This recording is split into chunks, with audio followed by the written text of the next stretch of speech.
अस्सलाम वालेकुम। आवाज़ आ रही है सबको?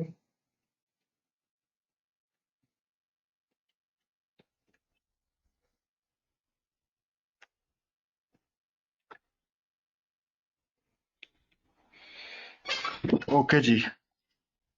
कल आप लोगों ने क्लास ली होगी तो आपको सारा अप्रोच का आइडिया हो गया होगा कि हमने किस तरह स्टडी करनी है।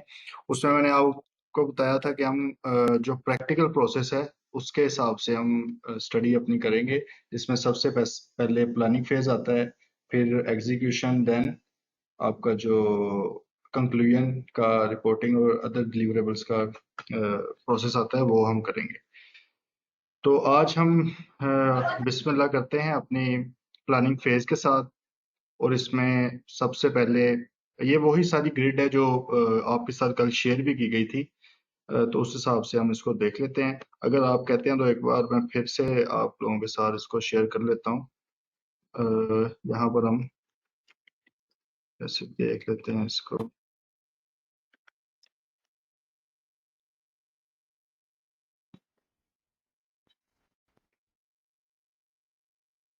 ये सारा आपका था, प्लानिंग फेज होगा पहले, उसमें ये स्टैंडर्ड्स आएंगे।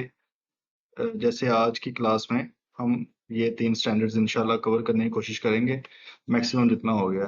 देन हम एग्जीक्यूशन पे जाएंगे, देन फाइनलाइजेशन, और इसी तरह बाकी फिर होगा। ठीक है जी, तो इसको हम लेकर चलते हैं। आज अभी सबसे पहले हम आइजा 200 यानी कि overall objectives of independent auditor and the conduct of audit, इसको हम आज स्टडी करेंगे। सबसे पहले आप लोग काइंडली अपना ज़रा आइडिया बताएं कि आपके ख्याल में क्या ऑब्जेक्टिव होना चाहिए ऑडिट का। आप लोगों को क्या अंडरस्टैंडिंग है इसकी? कैफ में भी आपने इसको स्टडी किया है और बाकी आप लोग प्रैक्टिकली भी कर रहे होंगे। श्योरेंस है, ठीक है, हुसैन साहब ने कहा कि जी श्योरेंस है। और कोई आंसर हो, किसी भी तरह का जवाब हो सकता है, कोई इशू नहीं है, we are all here to discuss.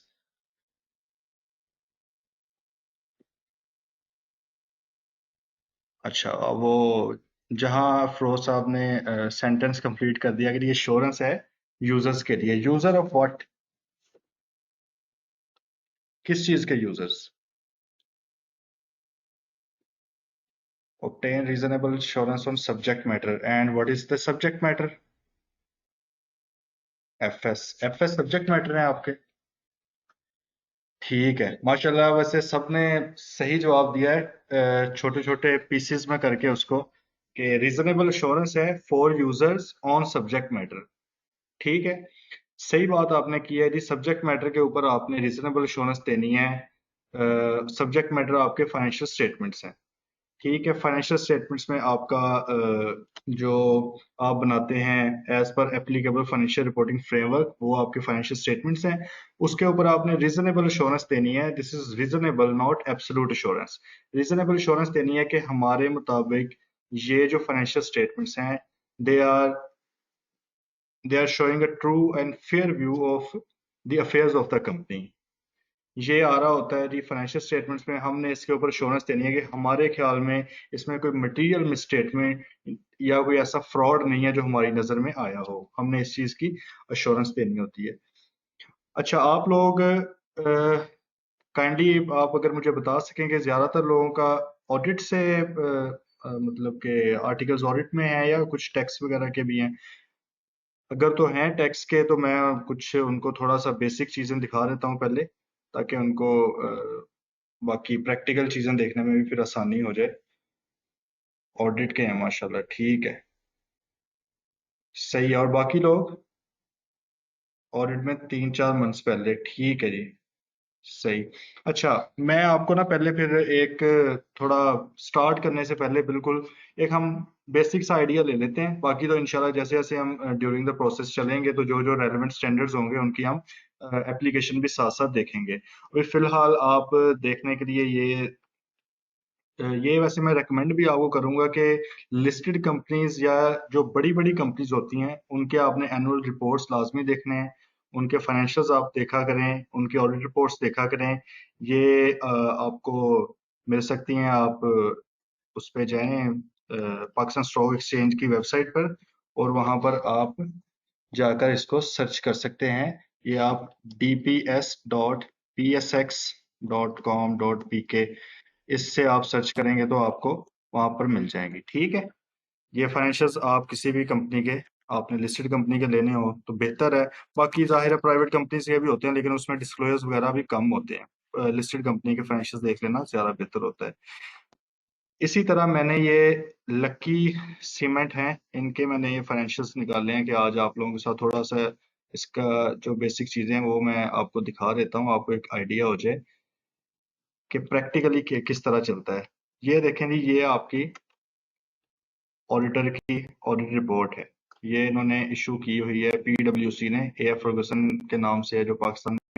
इन्होंने इंडिपेंडेंट ऑडिटर रिपोर्ट दी है। इसमें वही जो आपको कल मैंने आपके साथ डिस्कस किया था, ऑडिट रिपोर्टिंग ऑब्लिगेशंस 2018 के मुताबिक फॉर्मेट जो पाकिस्तान में चलता है उसके मुताबिक इन्होंने अपनी ऑडिट रिपोर्ट इशू की है।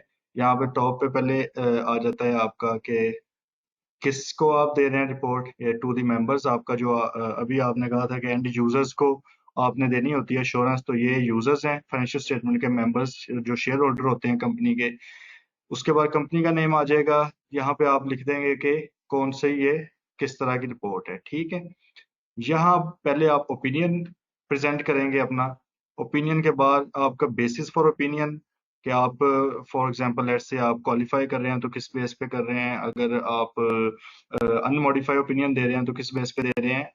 उसके बाद की ऑडिट मैटर्स, ये लिस्टेड कंपनीज के लिए मैंडेटरी हैं, प्राइवेट में ऑप्शनल है, अगर आपने देने हैं तो दें कि ऑडिटर के ख्याल में कौन से ऐसे मैटर्स सिग्निफिकेंट मैटर हैं जिसने ऑडिटर की अटेंशन रिक्वायर की है, ज्यादा अटेंशन रिक्वायर की है, और वो उसके ख्याल में की ऑडिट मैटर्स हैं, वो यहाँ पर प्रेजेंट हो जाएंगे। इन्होंने ये देखें जैसे दो किए हुए हैं, एक इन्होंने कर दिया है। आप लोगों को नजर आ रही है स्क्रीन?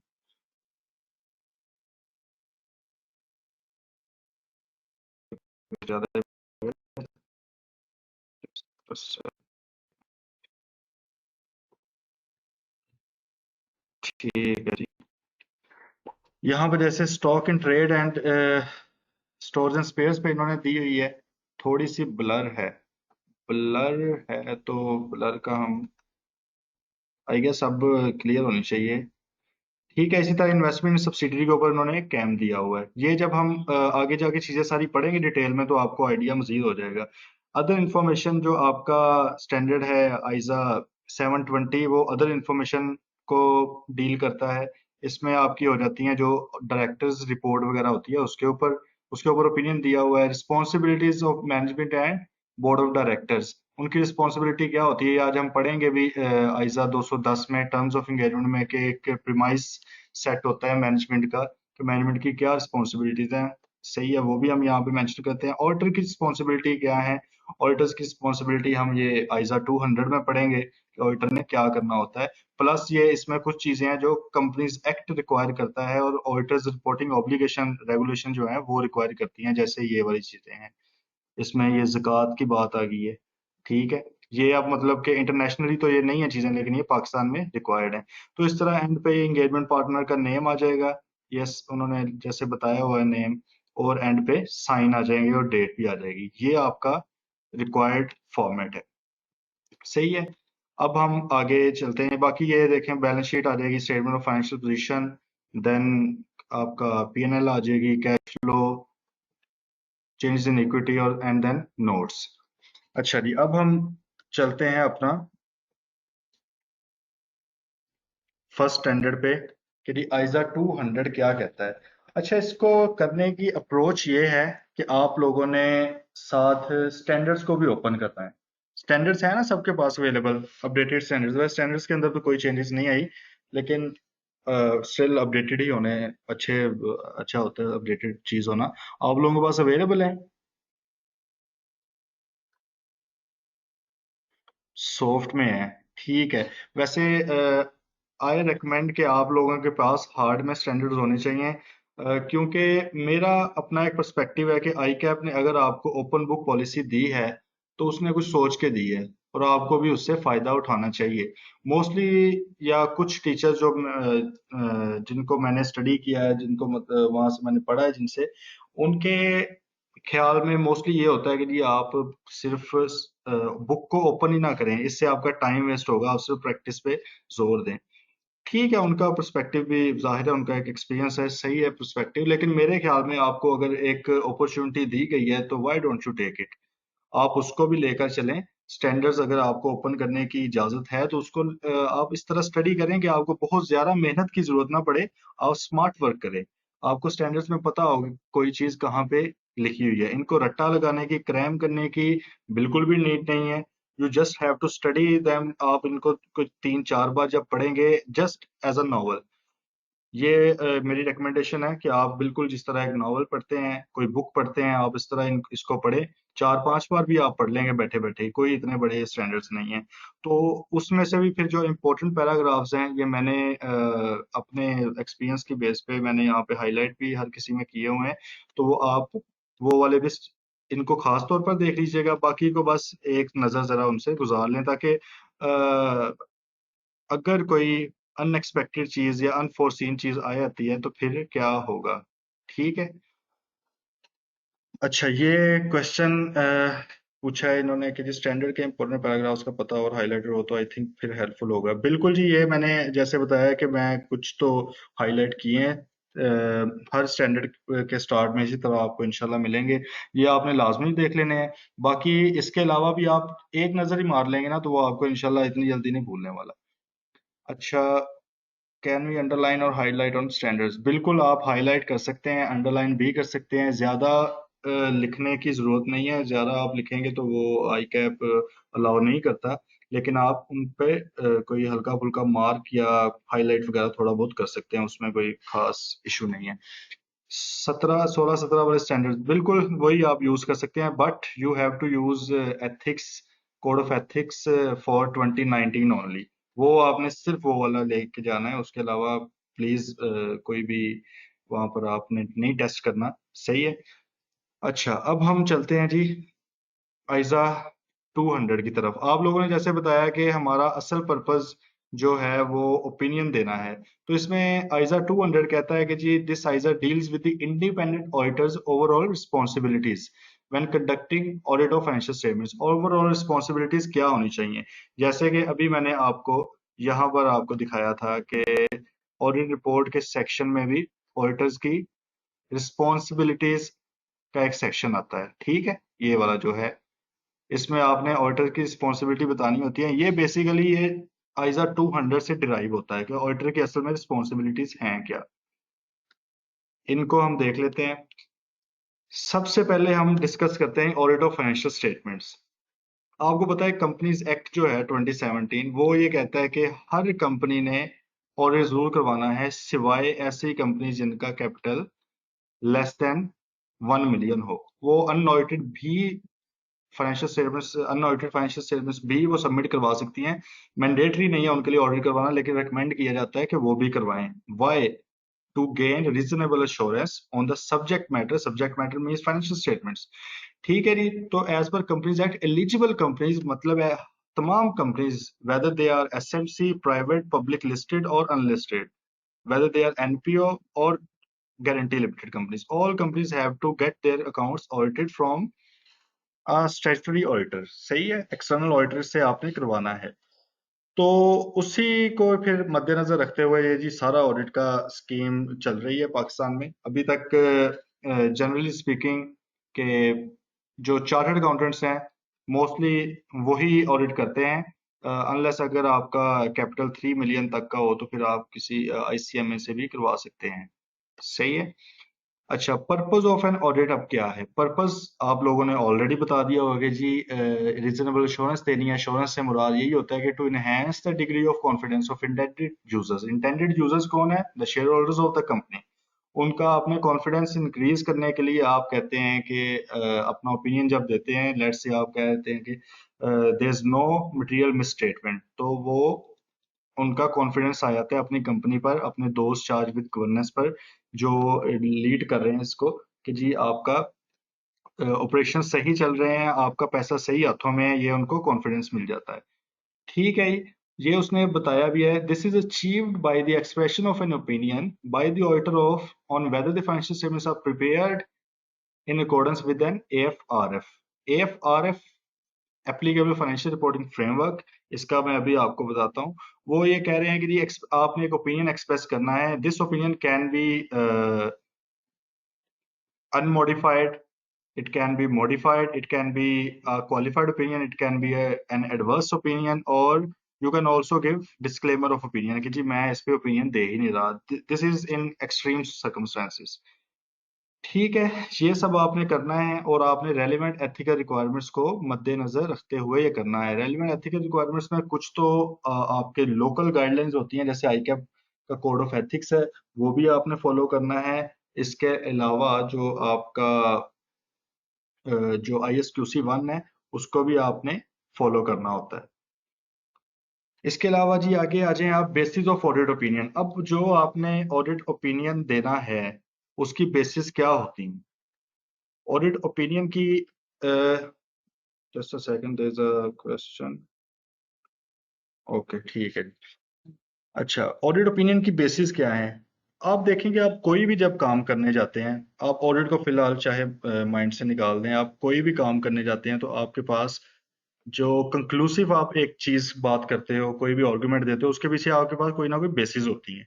विदाउट बेसिस आपकी कोई बात भी नहीं सुनता। इसी तरह ऑडिट ओपिनियन जो है, चार्टर्ड अकाउंटेंट एक रिस्पेक्टेबल एक प्रोफेशन है और रिलायबल इसका ओपिनियन होता है। लोग कहते हैं कि जी हमें इसकी बेसिस भी बताओ। आपने फिर बेसिस बतानी होती है कि जी हमने फाइनेंशियल स्टेटमेंट्स देखी हैं और हमें समझ आ रही है ये ठीक है, हमने अपने ऑडिट प्रोसीजर परफॉर्म किए हैं, we have obtained sufficient appropriate audit evidence के आपके फाइनेंशियल स्टेटमेंट्स ठीक है, तो हम इसके ऊपर अपना ओपिनियन दे रहे हैं। सही है जी। अब इसके ऊपर आपका ब्रेक और ब्रेक की टाइमिंग भी फिक्स कर दें प्लीज। ठीक है, चलें हम नमाज की ब्रेक कर लेते हैं अभी।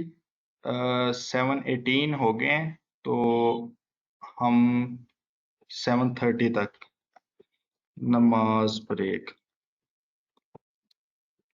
इसको फिक्स फिक्स इस तरह है कि जी अभी सर्दियां आ रही हैं, तो क्योंकि टाइम थोड़ा सा आगे थोड़ा पीछे होता जाना है, तो थोड़ा सा चेंज करते रहेंगे। फिलहाल आपकी नमाज ब्रेक है टिल 7:30। 7:30 पे इंशाल्लाह मिलते हैं। ठीक है जी।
तो जी वेलकम बैक। आ रही है आवाज सबको?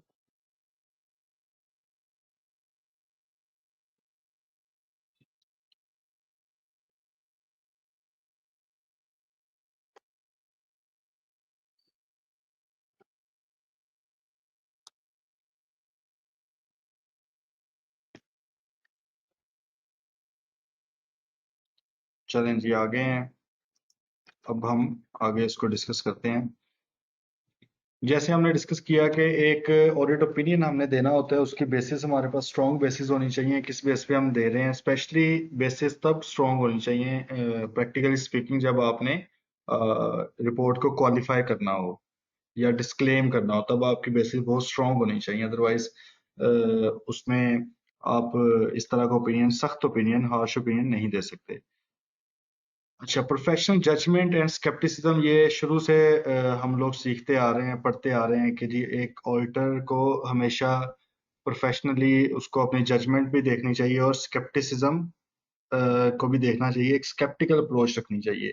ये चीजें क्या हैं? ये प्रोफेशनल जजमेंट आप लोगों को पता है कि ड्यूरिंग द ऑडिट प्रोसेस आपको एक नजर रखनी चाहिए कि कुछ सर्कमस्टांसेस ऐसे हो सकते हैं जिसकी वजह से आपके फाइनेंशियल स्टेटमेंट्स मटेरियली मिसस्टेटेड हो और जो आपको रूटीन ऑडिट प्रोसीजर्स में ना नजर आ सके। तो आपने प्रोफेशनली जज करना है चीजों को। आपके पास जो ऑडिट प्रोसीजर आ रहा है, आपने देखना है कि क्या वो फेक तो नहीं है, उसको आपने चेक करना है।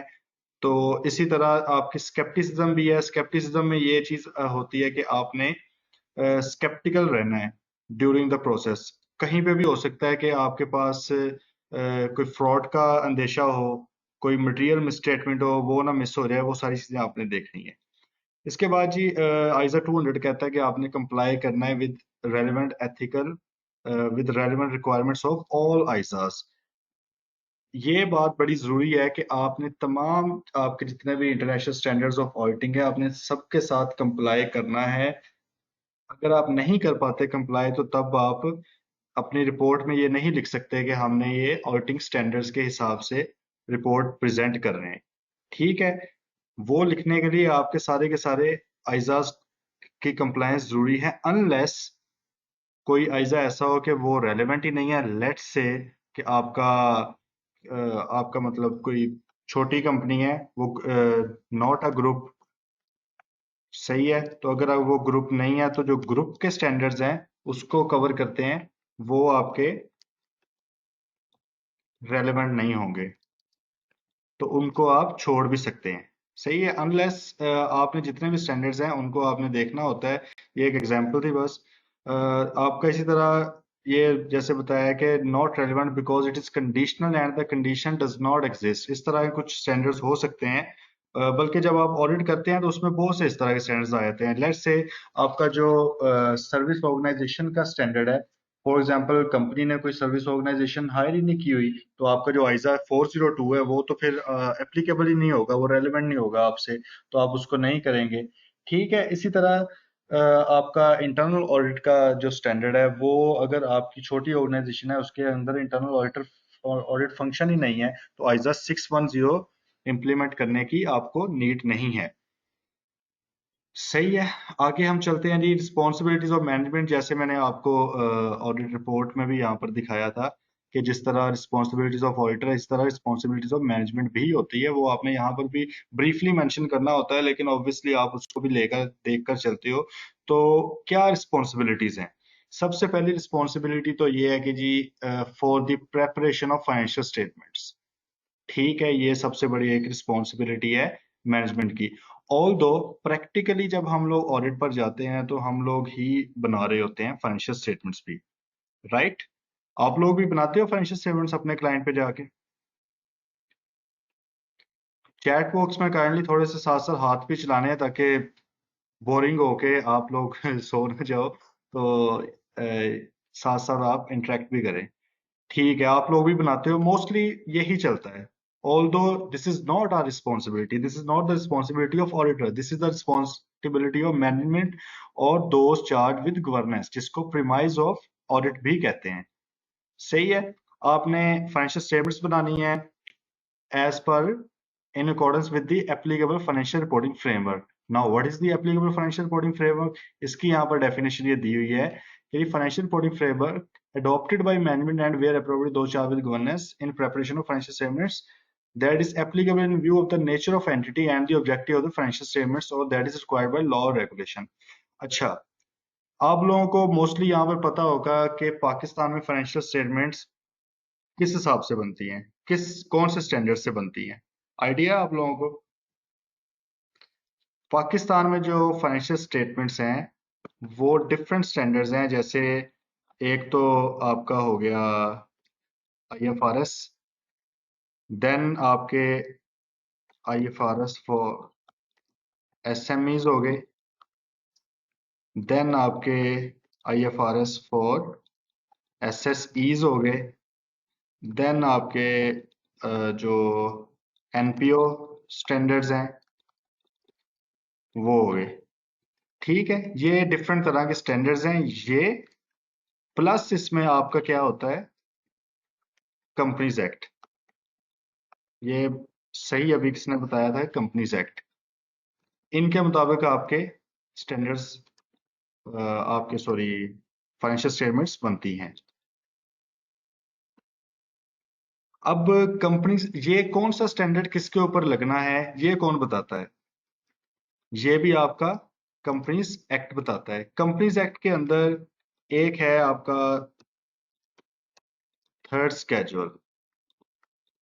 बिल्कुल सिराज, सही कह रहे हैं आप। थर्ड स्केड्यूल जो है ये आपको बताता है कि कौन सा स्टैंडर्ड आपने अडॉप्ट करना है किस तरह की कंपनी के लिए।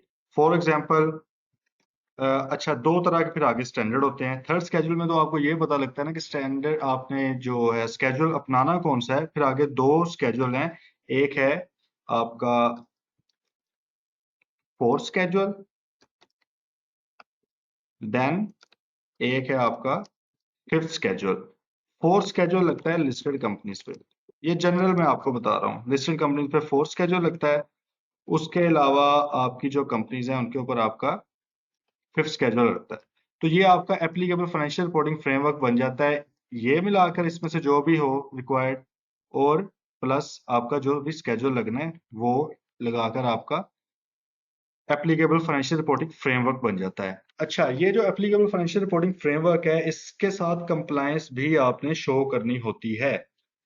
लेट्स से आपका आईएफआरएस है तो आपने अपने फाइनेंशियल्स में ये भी लिखना होता है कि जी हमारे आईएफआरएस हैं और हम इसके साथ कंपनीज एक्ट के साथ कंप्लायंस करके हमने फाइनेंशियल्स बनाए हैं। ये मैं आपको दिखा देता हूँ यहाँ पर।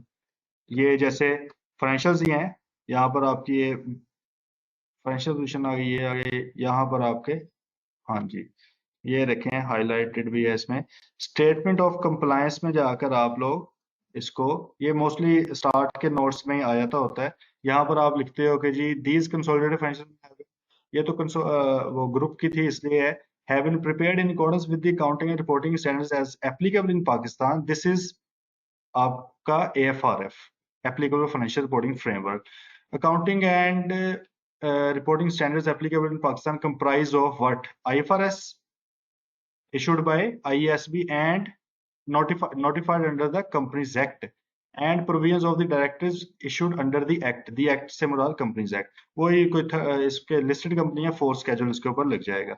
ये वो यहाँ पर बताते हैं स्टेटमेंट ऑफ कंप्लायंस के अंदर। अनलेस अगर आप नहीं पूरी तरह कंप्लाई कर रहे तो आप वो भी नहीं यहाँ पर भी लिख नहीं सकते। अगर आप कोई भी आईएफआरएस आप इंटेंशनली छोड़ रहे हो, कोई उसकी रीजन नहीं है, आप स्टिल उसके साथ कंप्लाई नहीं कर रहे, तो आप यहाँ पर अपनी कंप्लायंस शो नहीं कर सकते। सही है जी, एएफआरएफ का आपको आइडिया हो गया। इसके मुताबिक आपने बनाने होते हैं फाइनेंशियल्स। उसके बाद जो इंटरनल कंट्रोल्स होते हैं आपके एंटिटी के अंदर, उसकी रिस्पॉन्सिबिलिटी भी आपके जो मैनेजमेंट है उसकी होती है। देन आपकी जो और रिस्पॉन्सिबिलिटी कौन सी है, to provide the auditor with access to all information that is relevant to preparation of financial statements, ये है। Then additional information that auditor may request and unrestricted access to persons within the entity from whom the auditor determine it necessary to obtain audit evidence। ये तीन चीजें provide करनी होती है auditor को। एक तो इन्फॉर्मेशन, लेट से लेजर्स, जिससे आपके फाइनेंशियल्स बनते हैं। एडिशनल इन्फॉर्मेशन में हो सकता है कि ये आपका ऑडिटर कहे मुझे एक्सटर्नल कंफर्मेशन किसी से लेकर दें, मुझे ये रिप्रेजेंटेशन लिख कर दें, तो ये चीजें हो जाती हैं। बाकी अनरिस्ट्रिक्टेड एक्सेस में आपने जब अपने प्रोसीजर्स परफॉर्म करने हैं, लेट से इंक्वायरी का प्रोसीजर्स परफॉर्म करना है, आपने इंस्पेक्शन करनी है, आपने किसी के साथ कोई डिस्कशन करनी है, सही है, तो ये सारी चीजें आपकी ये करने के लिए आपको अप्रोप्रिएट पर्सनल तो आपके पास होना चाहिए ना, किसके किसके साथ आपने सारी चीजें बातें करनी है, किसके आपने पूछना है, इंक्वायरी करनी है, तो ये एक्सेस भी आपको मिलनी चाहिए। ये रिस्पॉन्सिबिलिटीज है मैनेजमेंट की। अदरवाइज अगर ये रिस्पॉन्सिबिलिटी मीट नहीं होती, तो आइजा 210 जब हम आगे पढ़ेंगे तो वो कहता है कि आपकी प्री कंडीशन ही मीट नहीं होती, तो आप ऐसा एंगेजमेंट में जाएंगे ही नहीं। सही है। ये प्रेपरेशन ऑफ फाइनेंशियल स्टेटमेंट से अब हम देख लेते हैं वही, इसमें चीजें क्या क्या होती हैं। सबसे पहले आइडेंटिफिकेशन ऑफ एएफआरएफ, ये मैंने जैसे आपको ऊपर बताया है कि किस तरह आइडेंटिफाई होना है। लेट्स से आईफर्स फॉर एसएमई लगना है, उसके साथ फिफ्थ स्केड्यूल लगेगा, तो उसके मुताबिक आपके डिस्क्लोजर्स वगैरह कंप्लीट होने चाहिए। उसके बाद preparation of FS in accordance with that framework, जो आपने फ्रेमवर्क चूज किया है उसके मुताबिक आपने फाइनेंशियल्स बनाने हैं। आपने फिर डिस्क्रिप्शन उसकी ऐड कर देनी है अपनी फाइनेंशियल स्टेटमेंट्स में, जो अभी मैंने आपको जैसे बताया है कि फाइनेंशियल स्टेटमेंट्स उसमें लिखा हुआ है कि आईएफआरएस के मुताबिक बनती हैं, और इसी के साथ आपने अपनी अकाउंटिंग पॉलिसीज वगैरह भी उसमें शो करनी होती है। टाइप्स ऑफ एएफआरएफ, इसमें आप लोगों ने पहले भी पढ़ा होगा बेसिक लेवल पे, सिर्फ एक डिस्कशन के लिए है कि जी कौन कौन से तरह के आपके फाइनेंशियल रिपोर्टिंग फ्रेमवर्क होते हैं। ठीक है, ये हम डिस्कस कर लेते हैं जी। एएफआरएफ कौन कौन से होते हैं आपके? एक आपका हो जाता है जनरल पर्पस, उसके बाद आपका दूसरा हो जाता है स्पेशल पर्पस। जनरल पर्पस में जैसे लेट से आपके आईएफआरएस हो गए, आपके यूएस गैप हो गए, और स्पेशल पर्पस में लेट से किसी, ये पाकिस्तान में इतने तो नहीं चलते, लेकिन इसको हम कह सकते हैं कि टैक्स लॉज के मुताबिक कोई बन गया है, या किसी कोई और लोकल रेगुलेशंस के मुताबिक आपके अकाउंट्स बन गए हैं, तो उसको आप नाम देते हो स्पेशल पर्पस का। इसके ऊपर जो रिपोर्ट्स, ऑडिट रिपोर्ट इशू होती है, वो आपकी आइजा 800 के मुताबिक होती है। सही है, आइजा 800, और ये यहाँ पर जो होती है वो आपकी आइजा 700 बेसिक है, बाकी 701 705 वो जैसे जैसे एडिशनल चीजें आती रहती हैं वो इसमें ऐड हो जाती हैं। सही है, ये आप लोगों को इसका बेसिकली आइडिया होना चाहिए। आगे हम चलते हैं जी। ये आइजा 200 में बेसिक बताता है कि जी ऑडिट रिस्क को भी आपने देख कर चलना है। ये सारी डेफिनेशंस में मौजूद हैं चीजें, आपने, मैं इसलिए कह रहा हूँ कि स्टैंडर्ड को एक बार लाजमी देखना है, सारे के सारे को पढ़ना है स्टैंडर्ड को। उसमें से जो सिलेक्टिव पैराग्राफ मैंने यहाँ पे मेंशन किए हैं उनको स्पेसिफिकली आपने देख लेना है। कोई भी स्टैंडर्ड है उसका मैं आपको एक अभी चलें उसके साथ डिस्कस कर लेते हैं। कोई भी जो आपका आइजा है, उसके अंदर उसके कंटेंट्स होते हैं कुछ, जो हर के अंदर ऑलमोस्ट सेम ही है। सही है, वो हम अभी बस ब्रीफ सा मैं आपको उसका बता देता हूँ। उसमें सबसे पहला आपका आता है ऑब्जेक्टिव, देन आपकी डेफिनेशंस, सबसे पहले इसका स्कोप आएगा, स्कोप के बाद objective, definitions and then requirements. तो इसी तरह ये सारा आपके तमाम स्टैंडर्ड्स हैं उसके, यही बेसिक तो टाइमलाइन होती है, उसके अंदर ये चीज़ें आपने वक्त के साथ साथ पढ़नी होती हैं। तो इनको आप लाजमी देखिएगा, जो इंपॉर्टेंट पैराग्राफ्स मैंने मेंशन किए हैं उसको जरा गौर से देख लेना, अदरवाइज ये इसी तरह। अब जैसे डेफिनेशंस हैं, तो आइजा 200 में भी डेफिनेशंस उन्होंने दी हुई हैं। पैरा 13 है जैसे इसका, वो आपने पढ़ लेना है, उसमें मुख्तलिफ डेफिनेशन है। उसी में ऑडिट रिस्क वगैरह की भी डेफिनेशन है कि ऑडिट रिस्क में क्या शामिल है। स्टैंडर्ड कहता है कि ऑडिट रिस्क में रिस्क ऑफ मटेरियल मिसस्टेटमेंट है, एंड देन डिटेक्शन रिस्क है। सही है। रिस्क ऑफ मटेरियल मिसस्टेटमेंट को उसने आगे मजीद इस तरह उसने डिवाइड कर दिया है कि जी ओवरऑल फाइनेंशियल स्टेटमेंट लेवल पर भी होता है और असर्शन लेवल पर भी होता है। ओवरऑल फाइनेंशियल स्टेटमेंट लेवल से मुराद है कि आपका जो मिसस्टेटमेंट है वो परवेसिवली ओवरऑल फाइनेंशियल स्टेटमेंट्स को रिलेट करती है। लेट्स से आपने कोई बहुत बड़ा डिस्क्लोजर था वो छोड़ दिया है आपने। सही है। आपने लेट्स से आईफर्स 16 की जो इम्प्लीमेंटेशन अभी लेटेस्ट हो रही है उसमें बहुत इश्यूज आ रहे हैं प्रैक्टिकली तमाम कंपनीज को, क्योंकि नई नई चीज है। आईफर्स 15 में इश्यूज आ रहे हैं, आईफर्स 9 में इश्यूज आ रहे हैं। तो लेट्स से वो जो ट्रांजिशन हुई है वो सही नहीं हुई, और इसका प्रोग्रेसिवली इफेक्ट पड़ रहा है फाइनेंशियल स्टेटमेंट्स पे। जो चीज एक्सपेंस आउट होनी चाहिए थी वो आपने एसेट शो कर ली है। सही है। तो इस तरह जो ये चीज करेगी वो आपका फाइनेंशियल स्टेटमेंट लेवल पर ओवरऑल रिस्क होगा, रिस्क ऑफ मटेरियल स्टेटमेंट। दूसरा होता है एजर्शन लेवल पर। एजर्शन का आपने पढ़ा हुआ है, बाकी हम जब आइजा 315 में जाएंगे तो वहां पर भी हम स्टडी कर लेंगे कि आपकी एजर्शन होती हैं जैसे completeness, occurrence, accuracy, cut off, existence, rights and obligations वगैरह, ये सारी एजर्शंस हैं। उनमें भी आपका रिस्क ऑफ मटेरियल स्टेटमेंट हो सकता है। लेट्स से आपका for example stock in trade है, वहां पर एग्जिस्टेंस ही उसकी वेरीफाई नहीं हो रही, एंड पे आके आपको उसका स्टॉक टेक करने का मौका नहीं मिल रहा। सही है। तो ये जब इश्यूज आ जाते हैं तो वहां पर मिस स्टेटमेंट राइज होती है ऑफ एट एजर्शन लेवल, मतलब यहाँ पर आपकी एग्जिस्टेंस हिट होगी। ठीक है। तो इसको भी हम मजीद स्टडी करेंगे आइजा 315 में जाके। अब एजर्शन लेवल में कुछ रिस्क होते हैं इनहेरेंट रिस्क। इनहेरेंट रिस्क का मतलब होता है कि ये एम्बेडेड है, ये आपको पता है कि ये चीजें होनी होनी होती हैं। और कुछ होते हैं कंट्रोल रिस्क। कंट्रोल्स मतलब जो कंपनी के कंट्रोल्स हैं, एंटिटी के कंट्रोल्स हैं, उनके अंदर कुछ वीकनेसेस हैं जिसकी वजह से वहां से रिस्क राइज हो सकता है। तो ये सारी चीजें हैं जहां से आपको risk of material statement rise होता है। ये ऑब्वियसली हम लोग डिटेल में बाद में पढ़ेंगे, अभी तो बेसिक बस का आइडिया था। इसी तरह अगर अप्लाई होता है और इफेक्ट परवेसिव है तो हम ईएमपी में बताएंगे सर। बिल्कुल। ये अगर अप्लाई होता है और उसका आईफएस 15 का मोस्टली तो कोई इतना परवेसिव इम्पैक्ट नहीं आ रहा, क्योंकि मोस्टली वही चीजें, अनलेस आपकी कंस्ट्रक्शन इंडस्ट्री हो फिर कोई इम्पैक्ट ज्यादा है, अदरवाइज वो सेम ही है।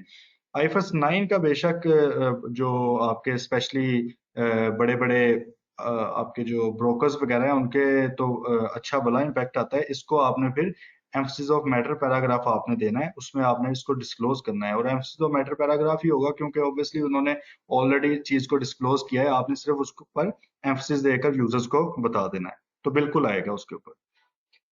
ठीक है जी। इनहेरेंट लिमिटेशंस होती हैं ऑडिट के दौरान।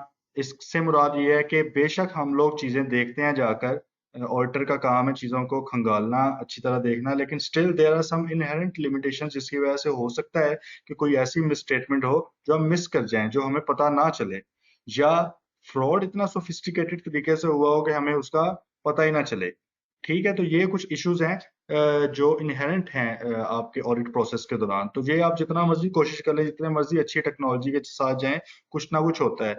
जैसे let's say nature of financial reporting, nature of financial reporting में इशू आ सकता है। नेचर ऑफ ऑडिट प्रोसीजर्स हैं, फॉर एग्जांपल एक आपका वो डेट ही गुजर गई है जब आपने ऑडिट प्रोसीजर परफॉर्म करना था एग्जैक्टली या फॉर एग्जांपल जब आप वॉक थ्रू टेस्टिंग कर रहे होते हैं। वॉक थ्रू टेस्ट अब होता असल में वहां पर मौजूद हो गई है। एक फॉर एग्जांपल आप एक चीज कर रहे हैं, उस वक्त आपका ओके हो गई है वो चीज, आपने सारे के सारे कंट्रोल्स उसके देखे ठीक है, लेकिन उसी के बाद लेट्स से कि वो कंट्रोल्स नहीं काम कर रहे, तो आपने तो जब उसको टेस्ट किया था, सही है, उसकी आपकी नेचर और जब टाइमिंग जिस वक्त आपने टेस्ट किया उस वक्त उसने आपको सफिशिएंट अप्रोप्रिएट ऑडिट एविडेंस दे दिया, लेकिन लेट्स से बाद में नहीं देता, तो उसकी वजह से ये कुछ इनहेरेंट लिमिटेशन है। वो हर वक्त तो आप वहां पे नहीं बैठ सकते। इसी तरह ये क्योंकि एक रीजनेबल पीरियड के अंदर करना होता है। ऑडिट का सबसे बड़ा एक इशू ये है कि जी इसमें आपके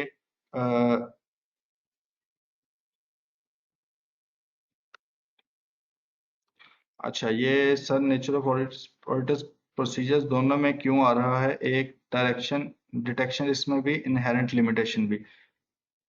जी बिल्कुल, इसको मैं बता देता हूँ। डिटेक्शन रिस्क में तो ये है ना कि ऑडिटर ने जो ऑडिट प्रोसीजर परफॉर्म किए हैं, हो सकता है उससे कुछ मिस हो जाए। ये ऑडिटर की बेसिकली गलती है अगर वो मिस कोई चीज करता है। गलती इन अ सेंस ये है कि फॉर एग्जांपल उसने सैंपल जो उठाया था उसके अंदर वो चीज नहीं आई। ठीक है। तो ये या लेट्स से उसने चीजें देखी हैं लेकिन देखते वो मिस कर गया। प्रैक्टिकली हम लोग जब कर रहे होते हैं उसमें ये चीजें स्टूडेंट अक्सर ट्रेनिंग करते हैं कि लेट्स से 100 का सैंपल उठाया है लेकिन उसमें से असल में सिर्फ 10 चीजें देखनी है, बाकी सिर्फ कॉपी पेस्ट किया है ऊपर से नीचे तक, डेट्स, चेक नंबर वगैरह, और आगे चले गए हैं। अब वो जो 90 को असल में देखना चाहिए था, उसको नहीं देख पाए, तो उसकी वजह से डिटेक्शन रिस्क आ जाता है। ठीक है। इनहेरेंट लिमिटेशन का मतलब ये है कि आपने सब कुछ ओके किया, आपने 100 का सैंपल उठाया, 100 के 100 ही देखे हैं, लेकिन still there is a chance कि जो 101वां था जो आपने नहीं देखा अपने सैंपल की बेस पर, उसके अंदर कोई इशू हो। ठीक है, तो ये इनहेरेंट लिमिटेशन है। कुछ मतलब कि इंटेंशनली जो हो जाती है, अनइंटेंशनली होती हैं, वो डिटेक्शन में आती हैं। बाकी सही है। अच्छा, रीजनेबल पीरियड में आपने करना होता है ऑडिट का। मैं बता रहा था कि इशू एक ये है कि आपको पैसे इसके कम मिलते हैं, ठीक है, लेकिन आप से एक्सपेक्ट ज्यादा किया जाता है, जिसकी वजह से ऑब्वियसली आप कितने के वहां पर स्टाफ को हायर कर सकते हो। आपने एक लिमिटेड टाइम के अंदर करना होता है, अपनी कॉस्टिंग को देखकर करना होता है। तो जिस वजह से कुछ ये भी इश्यूज होते हैं कि टाइम पूरा नहीं होता, तो कुछ चीजें मिस हो जाती हैं।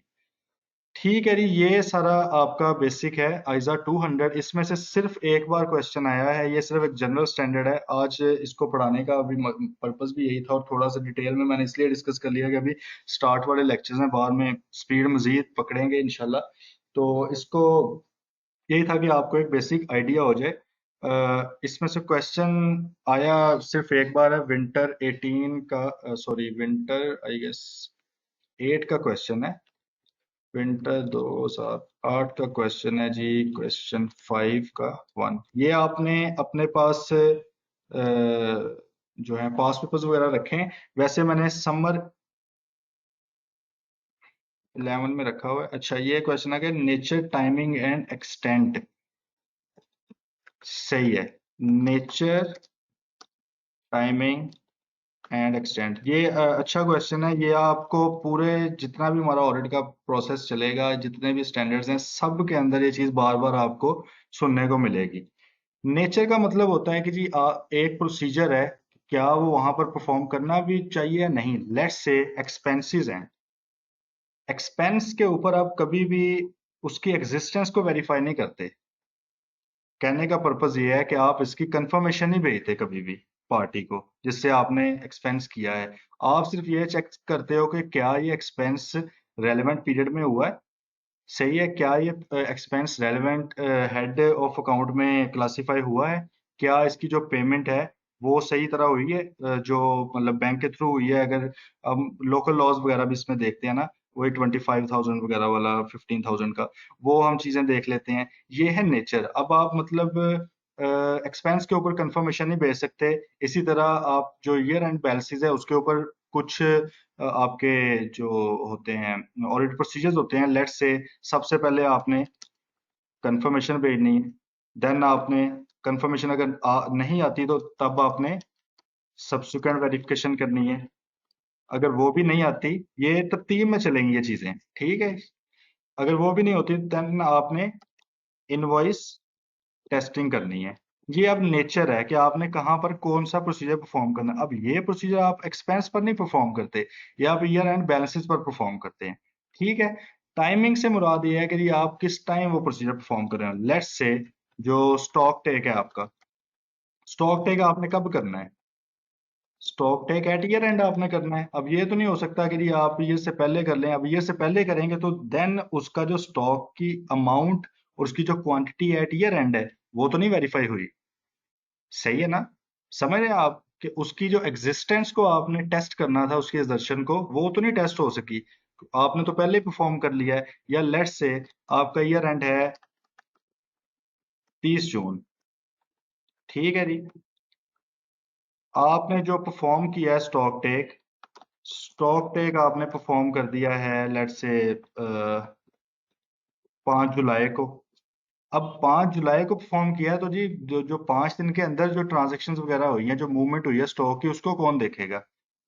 ठीक है, तो ये वगैरह सारी, ये सारी टाइमिंग होती है। एक्सटेंट से क्या मुराद है, एक्सटेंट से मुराद सिंपल मीनिंग में ये है कि आप किस हद तक जाते हैं अपना ऑडिट प्रोसीजर परफॉर्म करने। जैसे मैंने एग्जांपल दी कि आपका जो सैंपल साइज है वो यहाँ पे मैटर करता है कि ये आपने 100 चीजें अगर देखनी है या आपने 200 चीजें देखनी है, ये सारी चीजें इसमें कवर होती हैं कि आपकी एक्सटेंट कितनी है, आपका स्कोप कितना बढ़ रहा है काम को लेकर। तो ये नेचर टाइमिंग एंड एक्सटेंट आप बहुत बार हर जगह पर यहाँ पर देखोगे। अच्छी बात है आपने अभी ये क्वेश्चन पूछ लिया। तो अभी बताएं, अगर कोई कंफ्यूजन है तो इस पे मजीद बात कर लेते हैं।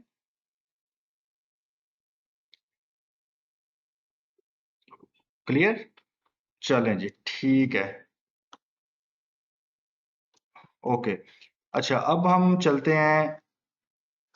ये हो गया विंटर 8 का। आप क्वेश्चन 5-1 वो निकाल लें। इसको आपने पास पेपर्स भी अपने पास रखने हैं, ठीक है। टॉपिक वाइज एक्सटेंट को ब्रीफ कर दें अगेन, ठीक है। एक्सटेंट को ब्रीफ करने का कहा गया जी। एक्सटेंट में जैसे मैंने बताया कि यहाँ पर आपका आता है कि आप कोई भी प्रोसीजर जो परफॉर्म कर रहे हो, आप वो किस हद तक कर रहे हो परफॉर्म। इससे मुराद ये है, लेट्स से पॉपुलेशन है आप आपकी 1000। पॉपुलेशन से मुराद ट्रांजैक्शंस एग्जांपल ले लेते हैं ड्यूरिंग द ईयर। आपने यहाँ पर सैंपल पहले लिया था, लेट्स से 100 का। आपकी नजर में एक मटेरियल मिस स्टेटमेंट आ गई है। आपको लग रहा है कि जी मटेरियल मिस स्टेटमेंट की वजह से अब मुझे अपना सैंपल साइज बढ़ा देना चाहिए, क्योंकि हो सकता है कि जो 100 के बाद वाली आइटम्स हैं, कुछ और आइटम्स हैं, बाकी 900 आइटम्स हैं, उनके अंदर कोई ना कोई इशू हो। तो आप अपनी क्या करते हो, आप अपनी एक्सटेंट बढ़ा देते हो। आप कहते हो जी अब मेरा जो है सैंपल है वो 100 नहीं है, वो लेट्स से 150 हो गया है, 150 हो गया है। सही है। तो इस तरह आप अपनी एक्सटेंट को इंक्रीज करते हो। दूसरी एग्जांपल इसकी ये है, ग्रुप ऑडिट हो रहा है। ग्रुप ऑडिट में आपने कंपोनेंट ऑडिट, अब जब वहां पे हम पहुंचेंगे तो ये डिटेल में पढ़ेंगे। ग्रुप ऑडिट हो रहा है जी, कंपोनेंट ऑडिटर्स उसमें हैं, ठीक है। आपको कंपोनेंट्स उसके हैं, तो आपने कहा कि जी वहां पर जाकर क्या मुझे काम करना चाहिए, या मैं वहां के लिए कोई और ऑडिटर हायर कर लूं, या मेरी ही टीम का कोई बंदा वहां पर जाकर कर सकता है। अब ये सारा डिपेंड करता है कि जी आपका रिस्क कितना है उसमें। लेट्स से आपको लगता है कि नहीं उनके कंट्रोल्स बड़े जबरदस्त हैं, आपने पहले कंट्रोल टेस्टिंग की है, ये हम आइजा 315 में भी जाके पढ़ेंगे। आपने कंट्रोल टेस्टिंग उनकी सारी की है, इफेक्टिव है कंट्रोल्स, आपको रिलायंस है उनके कंट्रोल्स पर। हो सकता है कि आप उनके जो कंपोनेंट्स हैं उनको एक दो को छोड़ भी दें कि यार मुझे वहां पे जाके काम करने की जरूरत नहीं है। दूसरी तरफ लेट्स से कि आपका जो पेरेंट एंटिटी है उसके ग्रुप्स, सॉरी, उसके कंट्रोल्स बड़े वीक है। आपको लग रहा है कि यार जब इनकी जो सबसे बड़ी एंटिटी है उसके कंट्रोल्स का ये हाल है, तो फिर छोटे वालों का क्या होगा। तो आप छोटे कंपोनेंट्स को भी अपने प्रोसीजर्स में ले आते हैं, आप अपनी एक्सटेंट बढ़ा देते हो, ठीक है। आप उनको भी इंक्लूड करते हो, तो इस तरह आप अपने एक्सटेंट पे काम करते हो based on your risk of material statement. Clear है जी?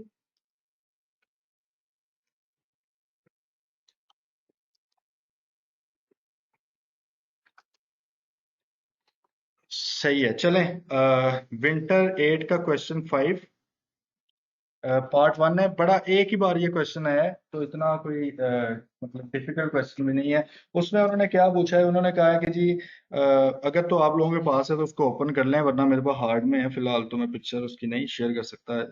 तो मैं उस, लेकिन वो बेसिक से क्वेश्चन है, हम उसको डिस्कस कर लेते हैं। रिक्वायरमेंट है कि जी लेटर लिखें ऑडिट कमेटी को explaining your point of view in detail with specific references to ISAs. कोई इशू है, वो कहते हैं ऑडिट कमेटी को आप बताएं कि जी आपका क्या पॉइंट ऑफ व्यू है इसके ऊपर। क्वेश्चन है कि कहते हैं कि आप इंगेजमेंट पार्टनर हैं on the audit of a commercial bank which has a network of more than 200 branches. 200 से ज्यादा ब्रांचेस हैं उसकी बैंक की जिसके आप इंगेजमेंट पार्टनर हो। रिसेंट मीटिंग में हुआ कि member of the audit committee refer to an instance of irregularity in a branch. किसी ने, अब 200 ब्रांचेस हैं, अब किसी बंदे ने ऑडिट कमेटी के कहा यार एक मेरी ब्रांच पे ना, फॉर एग्जांपल 200 में से 50वीं ब्रांच पे कोई इरेगुलरिटी हुई है, तो whereby the branch manager has extended credit to a close relative without following bank's credit disbursement. यहाँ पे उसके कहने का मकसद है कि जी आपके जो कंट्रोल्स है ना एंटिटी के, वो ब्रीच हुए हैं। हमारे क्रेडिट डिसबर्समेंट पॉलिसी थी उसके मुताबिक जो है आपको एक्सटेंड नहीं किया उन्होंने, उसने लोन किसी अपने रिश्तेदार को दे दिया है, जो कि आपके ऑडिटर फेल हो गए हैं उसको रिकॉग्नाइज करने पे। सही है, मसला आप समझ गए हैं। आप एक बैंक के ऑडिटर हैं जिसके 200 ब्रांचेस हैं। ऑडिट कमेटी में किसी बंदे ने आपके ऊपर इल्जाम लगा दिया है कि जी आप 200 ब्रांचेस में से किसी एक ब्रांच पर कोई घपला हुआ है। उस बंदे ने जो लोन पॉलिसी थी, क्रेडिट पॉलिसी, उससे हटकर अपने किसी रिश्तेदार को लोन दे दिया जो आपने आइडेंटिफाई नहीं किया। वो कह रहे हैं कि जी इसके ऊपर आप लेटर लिखें अपना ऑडिट कमेटी को अपना पॉइंट ऑफ व्यू बताते हुए। तो अभी जो हमने इसमें सारे में पढ़ा है अपना आइजा 200 में, आइजा 200 क्या कहता है? क्या ऑडिटर का काम कोई फ्रॉड शॉट पकड़ना है या कोई रीजनेबल श्योरेंस देना है?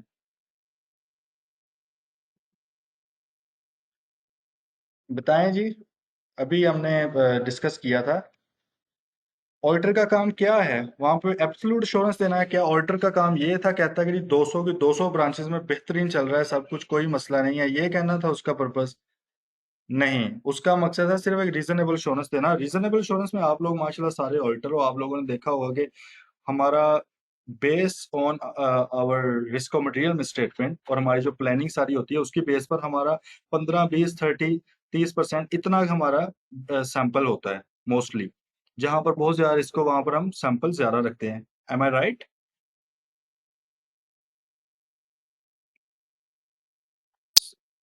ठीक है जी। तो सैंपल वगैरह हम कम में ही रखते हैं। अगर ऑब्वियसली जैसे मैंने बताया कि इनहेरेंट लिमिटेशन है, टाइम की पाबंदी है भाई, कॉस्ट बियर नहीं होती, पैसे तो देता नहीं है इतने क्लाइंट, तो हम इतना ज्यादा कैसे टेस्ट कर लें? तो हमारा काम होता है रीजनेबल अश्योरेंस देना।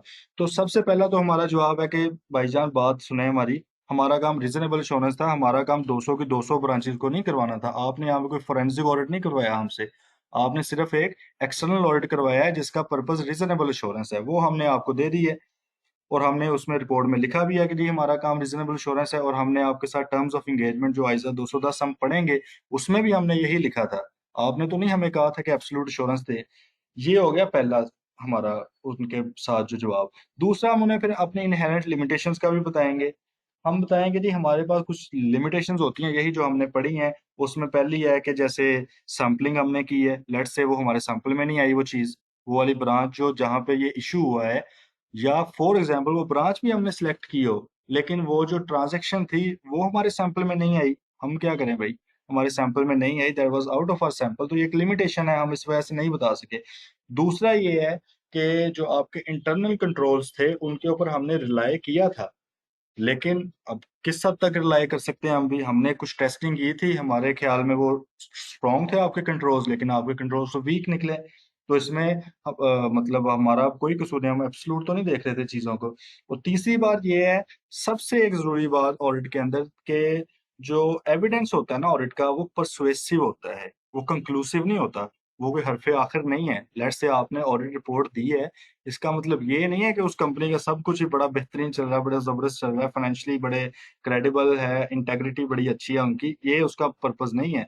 इसका पर्पस होता है परसुएड करना। परसुएड का मतलब कि नहीं, हमारे ख्याल में ठीक है, हमने जितनी की रीजनेबल इंश्योरेंस ली है हमारे ख्याल में सही चल रहा है काम, कोई खास मसला नहीं है। सही है। तो ये वो सारी चीजें हैं कि जो आपने उनको आगे लेटर लिखना है या आपने कम्युनिकेट करनी है ऑडिट कमेटी को, कि हमारा इस वजह से वो आइडेंटिफाई नहीं हुआ। सही है, ये आपको समझ आई है इसकी? ये आप लोग काइंडली पास पेपर्स भी साथ रखें। आप किसी के भी कोई अगर कोई बुक लेनी है बुक ले सकते हैं, मुझे उससे कोई कंसर्न नहीं है, जो चीज़ मर्जी लें, बस आपके पास चीज़ें होनी चाहिए। चलें जी, ये हो गया। पैक की बुक ले लें, ठीक है, सही है, पैक की ले लें। आतिफ आबदी साहब की बुक है वो, उसमें टॉपिक वाइज पास पेपर है, वो आप ले सकते हैं। तो इस तरह वो हर एक उसके बाद एक पास पेपर भी डिस्कस कर लिया करेंगे। ठीक है जी, आगे अब हम चले जाते हैं आइजा 210। किसी का कोई क्वेश्चन है 200 में से?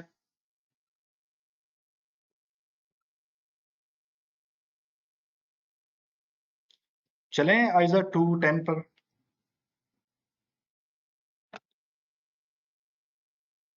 आई गेस कुछ लोग मीटिंग ज्वाइन करके इधर उधर हो गए हैं। चलें, सही है, हम ओके जी। आइजा 210 हम देखते हैं, agreeing the terms of audit engagement. आपने बेसिक सी बात है, आप दुनिया में कोई भी काम करते हो, अगर प्रोफेशनल थोड़ा सा काम है, आप सबसे पहले उसके जो टर्म्स होती हैं वो एग्री करते हो आपस में। फॉर एग्जाम्पल, चाहे वो रिटर्न हो या जुबानी हो, आप कुछ ना कुछ लिखते जरूर हो। आपने कुछ भी करना हो, आपने जॉब करनी है, आपको वो जेडी आपकी दे देते हैं जॉब डिस्क्रिप्शन के लिए, ये वाले आपके सारे काम होंगे, ये आपने परफॉर्म करने हैं। आप किसी के साथ कोई कॉन्ट्रैक्ट करते हो, आप पहले सारा उसको डिस्कस करते हैं, आप लिखते हैं कि क्या क्या परफॉर्म किया जाएगा।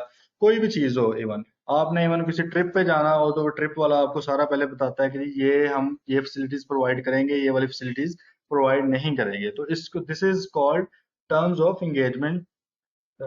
ये आपने स्टार्ट में करना होता है, अपना एग्री करना होता है दोनों पार्टीज ने जो इन्वॉल्व है। तो ऑडिट भी बेशक एक उसी तरह एक प्रिंसिपल है लाइफ के, जिस तरह बाकी चीजें हैं उसी तरह ऑडिट भी है, एक चीज है। तो इसमें भी आपने इसको करना है। ISA, due to late join please para of 200 बता दें। ये आपके साथ तस्नीम ये शेयर भी किए गए हैं पीडीएफ में भी, वो भी आप देख सकते हैं, उसमें ये सारा कुछ मेंशन्ड है। ठीक है, मैं इसमें ग्रुप में मैंने शेयर किया हुआ था, वो आप देख सकते हैं उधर से, ये नोट्स वही हैं। ठीक है, ये ऑब्जेक्टिव ऑफ आइजा 210, आइजा 210 क्या कहता है? वो कहता है कि objective of auditor is to accept और कंटिन्यू एन एंगेजमेंट। सही है, वो किस बेसिस पर आपने करनी है? Only when the basis upon which it is to be performed has been agreed.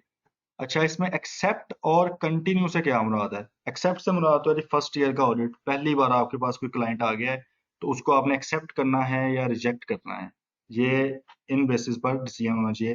Continue से मुराद रिकरिंग ऑडिट है आपका, एक पिछले साल भी आपके पास था क्लाइंट, इस साल भी, क्या आपने उसको कंटिन्यू करना है या उसको छोड़ देना है, ये भी आपका इस बेस पर होगा डिसाइड।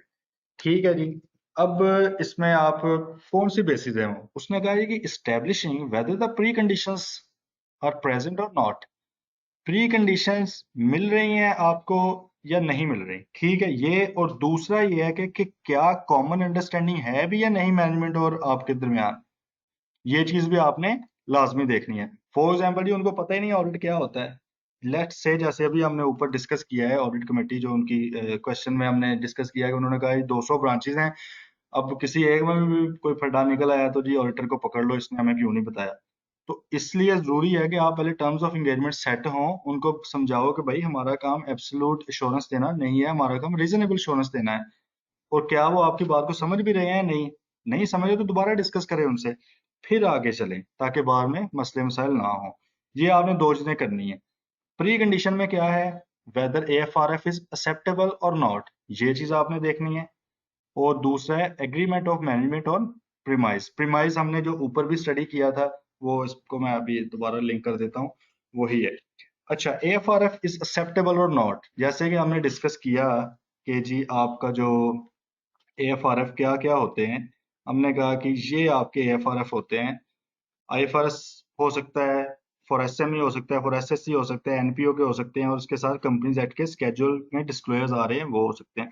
पहले तो आपने देखना है कि क्या ये एक्सेप्टेबल है भी या नहीं। फॉर एग्जांपल आपकी लिस्टेड कंपनी है और वो जी IFRS फॉर SME लगा के बैठे हुए हैं, तो ये तो एक्सेप्टेबल ही नहीं है। आप पहले उन्हें कहेंगे भाई अपने अकाउंट्स तो बनाए सही तरह, सही है। इस तरह लेट्स से एक नॉन NPO है, उसने NPO के स्टैंडर्ड लगा लिए हैं, तो ये भी इशू है। ये आपने चीज देखनी है। दूसरी है जी, आपने एग्रीमेंट लेना है मैनेजमेंट का या दोस्त चार्ज विद गवर्नेंस का। अच्छा, दोस्त चार्ज विद गवर्नेंस का बार बार लफ्ज आ रहा है, ये आप लोगों को वैसे आइडिया तो होगा, फिर भी मैं बता देता हूँ। दोस्त चार्ज विद गवर्नेंस से मुराद ये होता है कि जी आपके जो डायरेक्टर्स वगैरह हैं, आपके CFOs हैं, जिनको गवर्नेंस की रिस्पॉन्सिबिलिटी दी हुई है, वो आपके आएंगे। जिन्होंने स्ट्रेटजी को, कंपनी की स्ट्रेटेजिक डिसीजंस करने होते हैं, कंपनी को रन करना होता है ऊपर अपर लेवल पर, वो आपके इसमें आ जाते हैं। ठीक है। अच्छा, सिंपल सी बात है कि कंडीशंस मीट करती हैं या नहीं करती। कंडीशन मीट करती हैं, बिस्मिल्लाह करें, अल्लाह का नाम लेकर आप इंगेजमेंट लेटर उनको भेजें, एक्सेप्ट करवाएं और काम शुरू करें। अगर नहीं इंगेजमेंट प्री कंडीशंस मीट करती, मतलब इन दोनों चीजों में से लेट्स से AFRF पर वो राजी ही नहीं हो रहे होते, वो लिस्टेड कंपनी है, वो कहती है कि जी हमने SME पर बनाना है, हमने SSC पर ही बनाने हैं अकाउंट्स, या वो NPO पे बनाना चाहते हैं, उनको कहें भाई फिर आप कोई और देख लें, हम तो नहीं एक्सेप्ट कर सकते इसको। और दूसरा, मैनेजमेंट के जो प्रीमाइज था उसके ऊपर एग्रीमेंट नहीं है। प्रीमाइज जो हमने ये पढ़ा था यहाँ पर आपका, ये प्रीमाइज है रिस्पॉन्सिबिलिटीज ऑफ मैनेजमेंट, कि आपकी प्रेपरेशन की रिस्पॉन्सिबिलिटी वो लें। लेट्स से वो कहते हैं कि जी नहीं हमने नहीं रिस्पॉन्सिबिलिटी लेनी है, आप अपनी ऑडिट रिपोर्ट में लिखेंगे जी रिस्पॉन्सिबिलिटी आपकी है। आप नहीं ऐसा कर सकते, ठीक है। इंटरनल कंट्रोल की वो रिस्पॉन्सिबिलिटी नहीं लेते, वो कहते हैं कि जितने मर्जी फ्रॉड हो, हमारा कोई इस पे कंट्रोल नहीं है, हम नहीं मानते, हम नहीं कर रहे कुछ भी, इसकी रिस्पॉन्सिबिलिटी हम नहीं लेते। तो ये भी आपका इसका मतलब प्रीमाइज मीट नहीं हो रहा। लेट्स से वो कहते हैं कि जी आपको कोई इन्फॉर्मेशन नहीं देनी है, आप सिर्फ आए यहाँ पर ये ठप्पा लगाएं इसके ऊपर ऑडिट रिपोर्ट पे और आप चले जाएं, तो ये मसला है। अब आपको तो जाहिर है वेरिफिकेशन सारी चीजें करनी है, अपने ऑडिट प्रोसीजर परफॉर्म करने हैं। ठीक है। तो या कोई एडिशनल इन्फॉर्मेशन आपको नहीं, कंफर्मेशन नहीं भेजने दे रहे, कहते हैं कि जी नहीं हम हमारे लीगल एडवाइजर के साथ बात ना करें, हमारे बैंक्स को ना भेजें, हर चीज पे मसला हो रहा है। आपको अपने मैनेजमेंट के साथ नहीं मिलने दे रहे, किसी के साथ कोई चीज डिस्कस नहीं करने दे रहे, ये सारे वो मसले हैं। अगर ये होते हैं तो इसका मतलब प्री कंडीशंस हैं जो यहाँ पर मेंशन है वो मीट नहीं हो रही, तो आप कहेंगे ओके भाईजान अल्लाह हाफिज, हम आगे कहीं चले जाते हैं। समझ आ रही है आपको?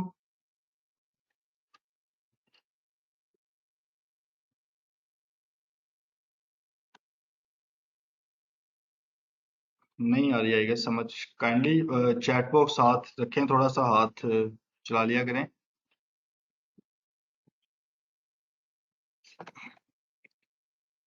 चलें, मैं साथ साथ अभी आगे फिर चलता हूँ। अच्छा, एंगेजमेंट लेटर को ये ब्रीफ मैंने इसको बना दिया है। सही है, फॉर्मेटिंग कोई खास ज्यादा अच्छी नहीं है, लेकिन ड्यू टू टाइम कंस्ट्रेंट्स बस समझ आ जानी चाहिए आपको। इसमें जैसे देखें, अगर फर्स्ट ईयर ऑडिट है और प्री कंडीशन मीट हो गई हैं, सही है, उसको मद्देनजर जरूर रखना है आपने। प्री कंडीशन मीट नहीं होती तो ये सारे का कोई फायदा नहीं है, उसको फाड़ दें जाए। ठीक है, प्री कंडीशन मीट हो गई हैं, देन आपने इस पे आ जाना है। लेट्स से हो गई है मीट, फर्स्ट ईयर ऑडिट है, चलें जी बिस्मिल्लाह करें, एंगेजमेंट लेटर इशू कर दें। सही है। रिकरिंग ऑडिट है, रिकरिंग ऑडिट का मतलब दूसरा साल है, और लेट्स से कोई ना कोई वहां पे चेंजेस आ गई हैं, लेट्स से मैनेजमेंट चेंज हो गई है, उनका एएफआरएफ चेंज हो गया है। सही है, इस तरह की कोई चीज आपकी चेंज हुई है बड़े लेवल पर, तो तब आपने पहले तो देखना है कि जी मैनेजमेंट को इसका रिमाइंडर देने की जरूरत है या नहीं। फॉर एग्जाम्पल, आपका सीएफओ चेंज होता है। सीएफओ तो होते रहते हैं यार चेंज, ये कोई इतना बड़ा मसला नहीं है। आपको लगता है यार नहीं चेंज तो हुई है मैनेजमेंट, लेकिन कोई इतना बड़ा इम्पैक्ट नहीं आएगा हमारे ऑडिट पे, तो आप पुराने वाला एंगेजमेंट लेटर ही यूज कर सकते हो। ठीक है। लेकिन लेट्स से दूसरी कोई बड़ी चेंज आ गई है, आपकी जो अपर मैनेजमेंट है, मतलब board of directors he change हो गया, अब नए डायरेक्टर्स का पता नहीं क्या सीन होगा कंपनी को चलाने का। लेट्स से पहले एसएमई थी कंपनी, छोटी कंपनी थी, अब वो बड़ी होकर पब्लिक हो गई है, लिस्टेड हो गई है, उसका स्कोप बहुत ज्यादा बढ़ जाएगा, उसके बहुत ज्यादा उसके ऊपर स्टैंडर्ड्स लग जाएंगे जो दूसरी कंपनीज पर नहीं लगते। जैसे फॉर एग्जांपल एसएमई है, उसमें बहुत से स्टैंडर्ड्स की वो आपको ऑप्शन देता है, जैसे ईपीएस रिक्वायर्ड नहीं है उस पे। ठीक है। बोरिंग कॉस्ट होती है, उसको भी वो कहता है कि आप एक्सपेंस आउट कर दो, आपको कैपिटलाइज करने की जरूरत नहीं है। इस तरह की और बड़ी चीजें हैं। आईएफएस 9 तो बहुत बड़े लेवल पर एप्लीकेबल ही नहीं है एसएमईज पर। अब जब इतना बड़ा जंप लगेगा कि जी एसएमई से उठकर लिस्टेड में आ रहे हैं, जो सारा सिनेरियो ही चेंज हो गया, तो तब आप रिवाइज करेंगे। Then you will revise your EL, आप नया ईएल एंगेजमेंट लेटर इशू करेंगे। ठीक है जी।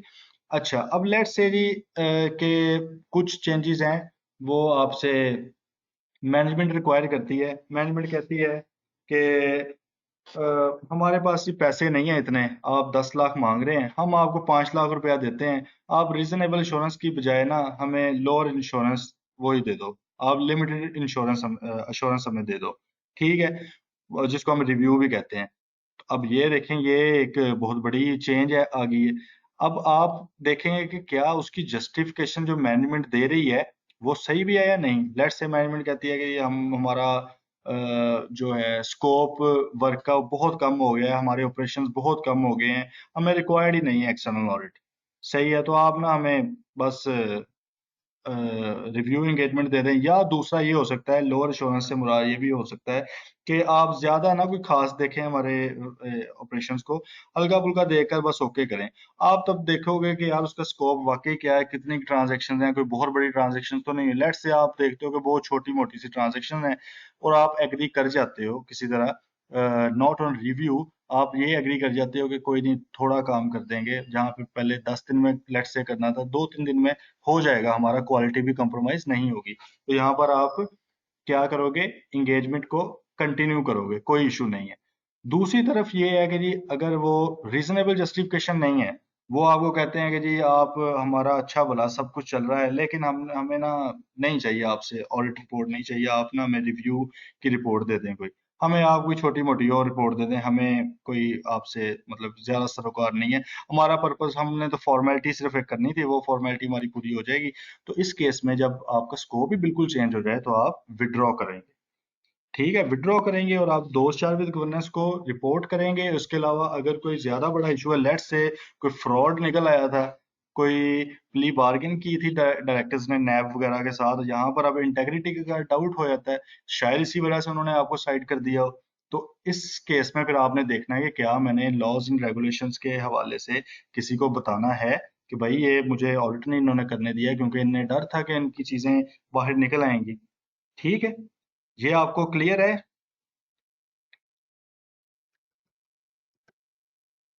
अच्छा, अब आगे आ जाते हैं content of engagement letter. Engagement letter में जिस तरह ऑडिट रिपोर्ट में हमने पढ़ा था कि जी ओपिनियन होता है, बेसिस ऑफ ओपिनियन होता है, रिस्पॉन्सिबिलिटीज होती हैं ऑडिटर की, मैनेजमेंट की, कैम होते हैं, अदर मैटर होता है, एम्फसिस ऑफ मैटर होता है, एंगेजमेंट पार्टनर का नेम होता है, साइन होता है, डेट होती है, ये वाली चीजें। इसी तरह आपका इंगेजमेंट लेटर जो आपने स्टार्ट में भेजना है, उसमें ये जो 6 चीजें हैं ना, शल इंक्लूड का मतलब क्या है कि ये लाजमी लाजमी होनी चाहिए। इसमें क्या है, पहला तो है जी objective and scope of audit. आप बताएंगे जी कि इसका ऑब्जेक्टिव क्या है। इसका ऑब्जेक्टिव है रीजनेबल अश्योरेंस लेना। इसका स्कोप है कि जी एब्सोल्यूट अश्योरेंस नहीं है, हो सकता है कुछ चीजें हमसे मिस हो जाएं देखते हुए भी, ड्यू टू इनहेरेंट लिमिटेशन। ये आपने सारी चीजें उन्हें बतानी है। किस साल का ऑडिट हो रहा है ये आपने बताना है। कौन से फाइनेंशियल्स का ऑडिट हो रहा है ये बताना है। Parts of components of financial statements आपने बताना है। ये वाली चीजें आपने उनको वहां पे बता देनी है। फिर आपने आना है रिस्पॉन्सिबिलिटीज ऑफ ऑडिटर पे, जो आपको आइजा 200 भी कहता है। और पाकिस्तान में जो ऑडिट रिपोर्टिंग रेगुलेशन 2018 है, वो भी कहते हैं कि ऑडिटर की रिस्पॉन्सिबिलिटी क्या है, एक ओपिनियन देना। सही है। और ये आपने उनको बताना है उसके अंदर, ताकि वो कुछ ज्यादा आपसे भी तवक्को ना करें और कोई कम तवक्को भी ना करें, उनको एग्जैक्ट पता हो चीज का। मैनेजमेंट की रिस्पॉन्सिबिलिटीज वही अगेन आपका जो ऊपर पड़ा है, प्रीमाइज ऑफ दो चार गवर्नेंस और मैनेजमेंट। ये आपका जो हमने आइजा 200 में पढ़ा था, वही वाली चीजें यहाँ पर भी आ जाएंगी। ठीक है। आइडेंटिफिकेशन ऑफ AFRF और प्रेपरेशन ऑफ FS, ये हमने पहले ऑलरेडी पढ़ लिया है कि क्या कौन सा आपका होगा, क्या IFRS होंगे, क्या IFRS फॉर SME होगा, या SSC होगा, क्या होगा। सही है। या NPO का हो सकते हैं, प्लस इसमें आपका कंपनीज एक्ट होगा, ये वाली चीजें ये भी पहले से डिस्कस होनी चाहिए। Expected form and content of report. Expected form में आइजा 700 की आप फॉर्म रिपोर्ट जो है फॉर्मेट वो शेयर कर सकते हो। प्लस हमने क्योंकि पाकिस्तान के हिसाब से करना है, तो रिपोर्टिंग रेगुलेशन वाली जो मैंने आपके साथ शेयर किया हुआ है कल, वो आपने उनके साथ डिस्कस कर लेना है कि जी इस बेस पर हमारी जो है वो हो जाएगी। ठीक है, रिपोर्ट इशू होगी। अच्छा, और एंड पे एक स्टेटमेंट दे देनी है, देयर में भी सर्कमस्टांस हो सकता है कि जी आपकी कोई मटेरियल मिसस्टेटमेंट निकल आए, या कोई परवेसिव मिसस्टेटमेंट निकल आए, जिसकी बेस पर या तो आपका क्वालिफाई हो जाएगा ओपिनियन, या आपका डिस्क्लेम कर देंगे या परवेसिव वो एडवर्स कर देंगे। ये भी आपने उसको बता देना है। ये सारी 6 की 6 चीजें आपने लाजमी उनको बतानी है। देन एडिशनल कुछ चीजें हो सकती हैं, ये आपका जो दिल करे एंटिटी के अकॉर्डिंगली ये आप उसमें शामिल कर सकते हैं। जैसे स्कोप को एलेबोरेट कर दें अच्छे से कि जी क्या क्या इसमें चीजें होती हैं, अपनी एथिकल रिक्वायरमेंट्स बताएं। बताएं कि जी कोड ऑफ एथिक्स हमसे क्या क्या रिक्वायर करता है, आपके ऊपर CCG भी अप्लाई होता है अगर वो लिस्टेड कंपनी है, ये भी उन्हें बताएं। बैंकिंग कंपनी है, उनको बैंकिंग की अपना जो रिक्वायरमेंट्स हैं वो बता दें कि प्रूडेंशियल आपकी रेगुलेशंस होती हैं वो आप पे भी अप्लाई होती हैं, उनको भी हम देखेंगे। उसके बाद form of any other communication of result of audit engagement, जैसे मैनेजमेंट लेटर आपने इशू करना होता है एंड पे जाके, जिसमें आपके कंट्रोल्स वीकनेसेस और रिकमेंडेशंस वगैरह होती हैं, वो आ जाएगा। ऑडिटर की रिक्वायरमेंट कम्युनिकेट की ऑडिट मैटर की ऑडिट मैटर आपको आइजा 701 कहता है कि जी आपने कम्युनिकेट करने हैं दो चार विद गवर्नेंस के साथ, वो आपने उनको बताना है कि जी एंड पे हम ये भी ऑडिट रिपोर्ट में इशू करेंगे। अगर लिस्टेड कंपनी है तो लाजमी करेंगे, अदर देन लिस्टेड है तो ऑप्शनल होगा, हम करें या ना करें। इनहेरेंट लिमिटेशन वाली बात वही जो हमने बार बार कर ली है कि जी बता देना है कि जी हो सकता है कि कोई मिसस्टेटमेंट मिस हो जाए डिटेक्ट होने से। ठीक है, ये आपने बताना है। Regarding planning and performance of audit, उनको बताना है कि जी कब हमारी टीम आएगी, हमारी टीम में कितने लोग होंगे, 5 होंगे, 7 होंगे, 2 होंगे, किस टाइम को आएंगे, किस टाइम को स्टॉक टेक होगा, कब प्रोसीजर्स परफॉर्म होंगे, और आप लोगों के साथ कब कब मीटिंग्स मुतवक्को हैं। ये टेंटेटिव डेट्स होती हैं, ऑब्वियसली बाद में तो एक्चुअल चेंज भी हो सकती हैं। Expectation that management will provide written representation, representation पे बाकी हम जब डिटेल में पढ़ेंगे इसका आइजा है तो तब हम इसको डिस्कस कर लेंगे। फिलहाल यही है कि रिप्रेजेंटेशन से मुराद होता है कि मैनेजमेंट एक किस्म की गवाही देगी कि जी हमने जो जो आपको दिखाया है वो सारी चीजें सही हैं, हमने जो assumption गोइंग कंसर्न की ली है वो ठीक है, रिलेटेड पार्टीज की ली है वो सारी चीजें ठीक हैं। तो ये आप रिटर्न रिप्रेजेंटेशन आइजा 580 के थ्रू ये भी रिक्वायर्ड होती हैं। अच्छा, यही with provide management will provide access to all information, ये जो प्रेमाइज है आपका मैनेजमेंट का, ये लाजमी है, प्री कंडीशन है, ये आपने लिख देना है। ठीक है, कि आपकी फाइनेंशियल स्टेटमेंट किस बेस पर बनी है, लेजर्स वगैरह बताएं, डिस्क्लोजर्स जो हैं उनकी वर्किंग दिखानी है आपने, कैलकुलेशन हमें दिखानी है, ये चीजें आ जाएंगी। Make available draft financial statements, ये ऑब्वियसली आपको ड्राफ्ट चाहिए होंगी, इसी के ऊपर तो बाद में आप एडजस्टिंग एंट्रीज प्रपोज करते हैं, तो ये आपने उनको बताना है कि जी हमें टाइमली आपने देनी है। Inform the auditor of subsequent to audit reports, ये आपका सब्सिक्वेंट वेरिफिकेशन के हवाले से स्टैंडर्ड आपसे रिक्वायर करता है कि जी आपने रिटर्न रिप्रेजेंटेशन उनसे मांगनी है कि आपने ऑडिट रिपोर्ट के बाद अगर कोई बड़ा इस तरह का इंसिडेंट होता है, वो हम जो सब्सिक्वेंट इवेंट्स का आपका स्टैंडर्ड है आइजा 560, उसमें जब हम पढ़ेंगे तो तब भी डिस्कस कर लेंगे कौन कौन सी चीजें हैं, तो वो भी आपने उनसे पहले ही एग्री कर लेना है। फी वगैरह का आपने बता देना है किस बेस पे होती है, आई कैप का अपना एक मेथड है, आप उसके मुताबिक फी कोट करते हो, वो आपने डिस्कस कर लेना है। Request for management to acknowledge receipt of audit engagement letter, obviously आप उससे एंगेजमेंट लेटर की रिसीट की एक्नॉलेजमेंट लेते हो, साइन वगैरह करके आपको बताते हैं। ये है ऑप्शनल चीजें, ठीक है, जो एडिशनल हो सकती हैं। बाकी ये वाली ऊपर वाली लाजमी चीजें थी सर। ठीक है जी, समझ आ रही है इसकी आपको? ये आपका स्टैंडर्ड यहाँ पर आइजा 200 का एंड हो गया है।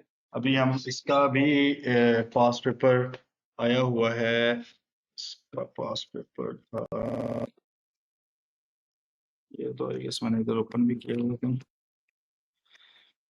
हाँ जी, समर 2012 में इसका क्वेश्चन आया है। ये छोटे छोटे स्टैंडर्ड है, इनमें से क्वेश्चन नहीं आते, ये सिर्फ आपकी अंडरस्टैंडिंग बिल्ड करने के लिए हैं। और क्योंकि ये प्लानिंग स्टेज पर ये चीज़ें होती हैं, टर्म्स ऑफ एंगेजमेंट भी आपने स्टार्ट में भेजना है, इसलिए इसको प्लानिंग में किया है। अच्छा, इसमें question, please discuss para A35। Okay, para A35 में क्या है जी?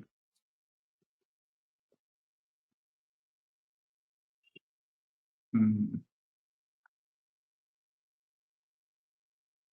हाँ जी, बिल्कुल। अच्छा, पैरा जो आपका A35 है, यही हमने जो बात की थी ना यहाँ पर, Just a second, ये हमने बात की थी, ये कि उसमें ये चेंज को डिमांड की जाती है, तो वो आपने उसकी चेक करना है कि उसकी जस्टिफिकेशन रीजनेबल है या नहीं। A35 आपको कहता है कि auditor concludes that there is reasonable justification to change the audit engagement, audit को आपने रिव्यू में कर देना है या कोई रिलेटेड सर्विस में।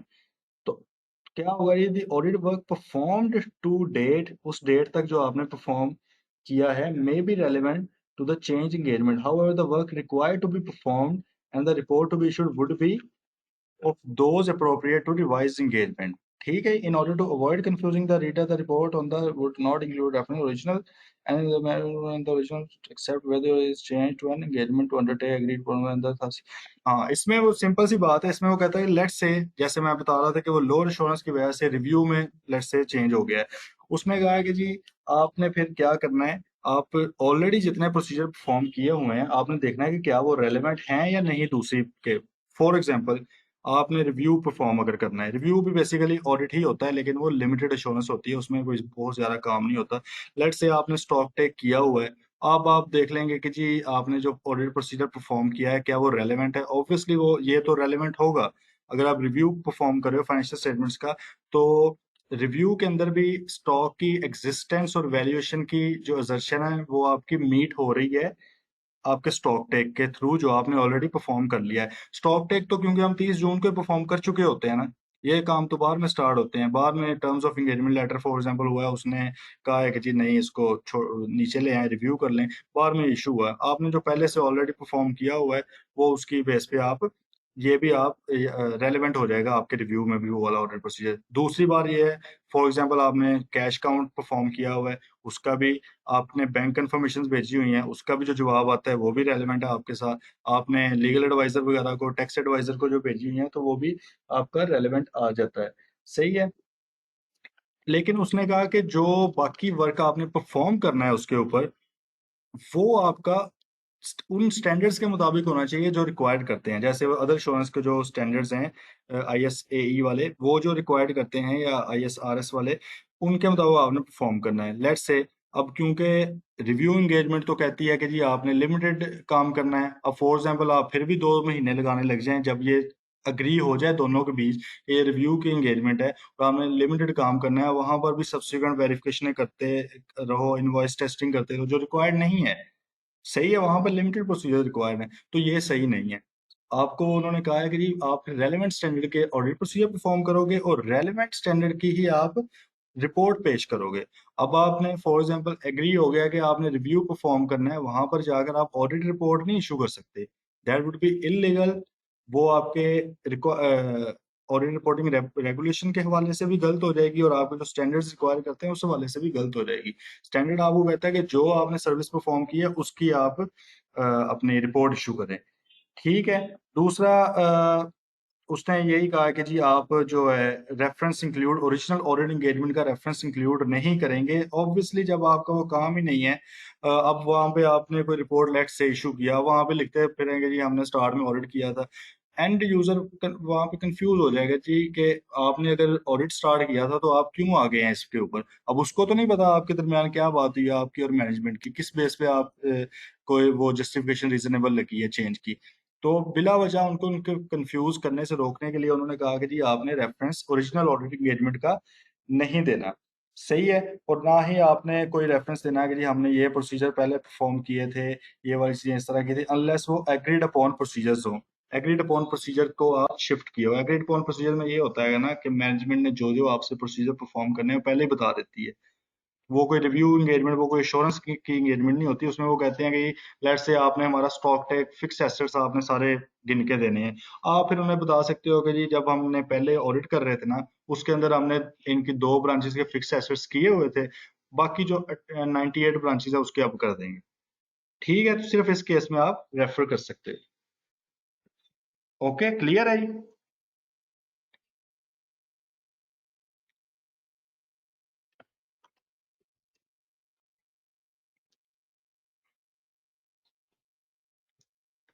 चलें, अभी हम चले चलते हैं क्वेश्चन। मैं कौन सा बता रहा था क्वेश्चन?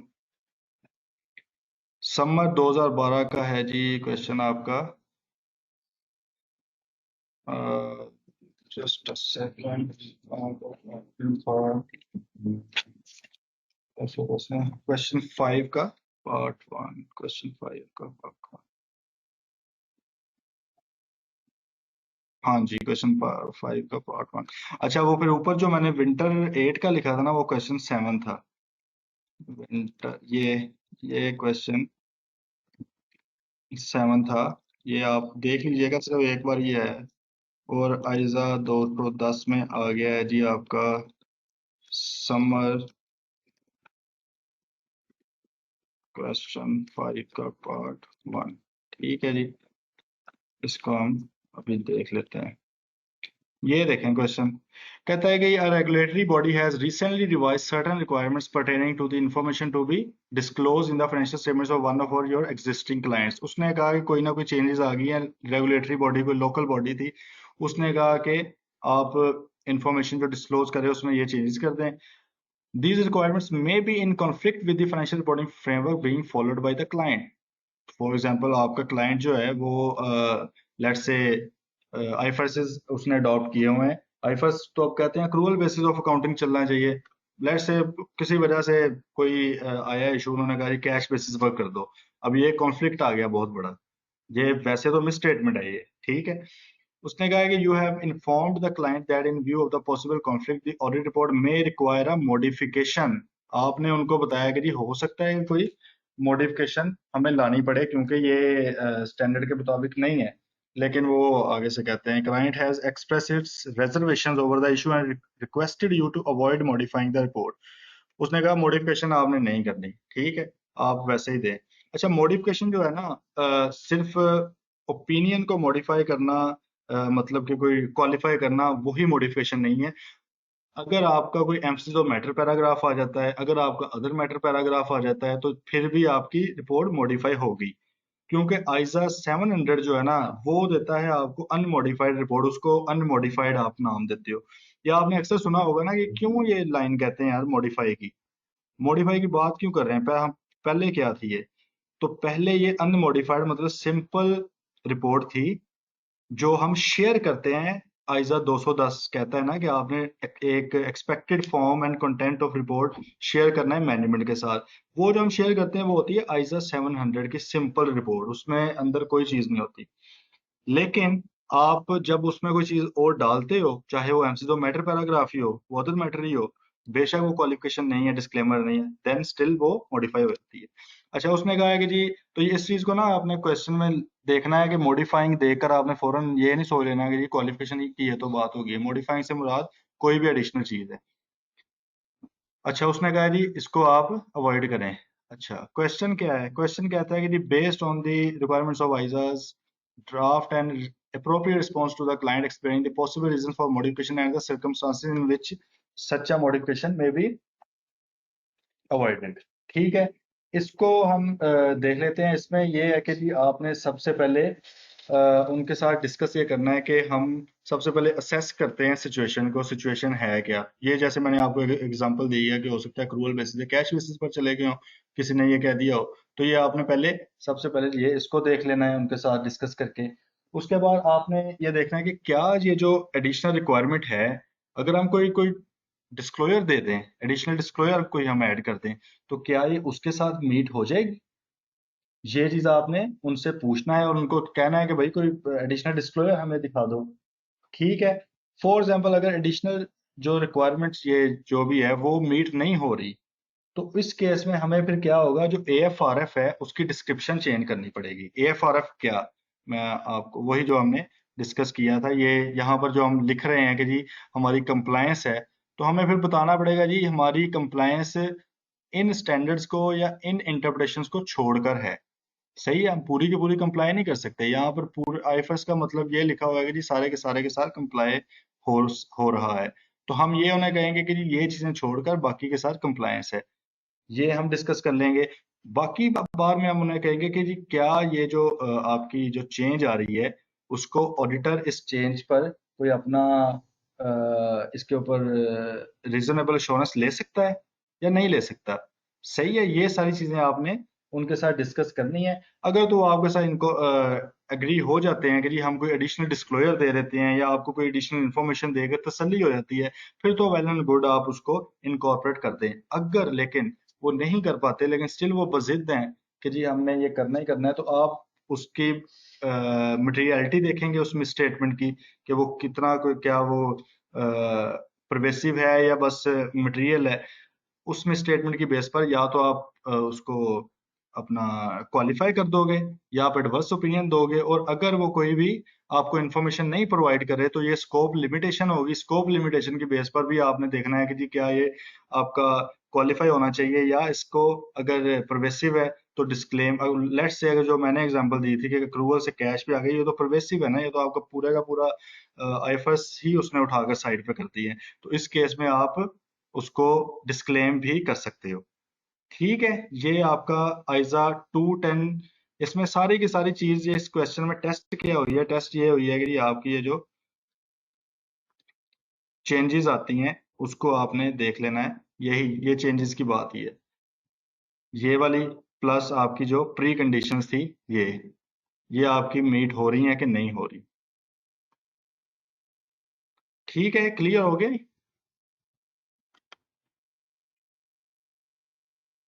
चलें, आज मूड तो था अगले भी स्टैंडर्ड का, लेकिन ड्यू टू फर्स्ट लेक्चर था ऑब्वियसली इसमें थोड़ा हो जाता है ऊपर नीचे, तो टाइम थोड़ा हो गया है। कल इंशाल्लाह फिर इसको आइजा 300 को हम डिस्कस करेंगे, planning and audit of financial statements. सही है, इसको हम इंशाल्लाह कल डिस्कस करेंगे। बाकी कोई क्वेश्चन है तो काइंडली अभी पूछ लें, देन क्लोज करें मीटिंग को। सॉरी, कल कल मींस नेक्स्ट वर्किंग डे। कल means next working day. Day आपका हो जाएगा जी नेक्स्ट थर्सडे। ठीक है जी, क्लियर है सबको? अब नेक्स्ट थर्सडे को इंशाल्लाह मिलेंगे। तब तक के लिए अल्लाह हाफिज, बहुत शुक्रिया, थैंक यू।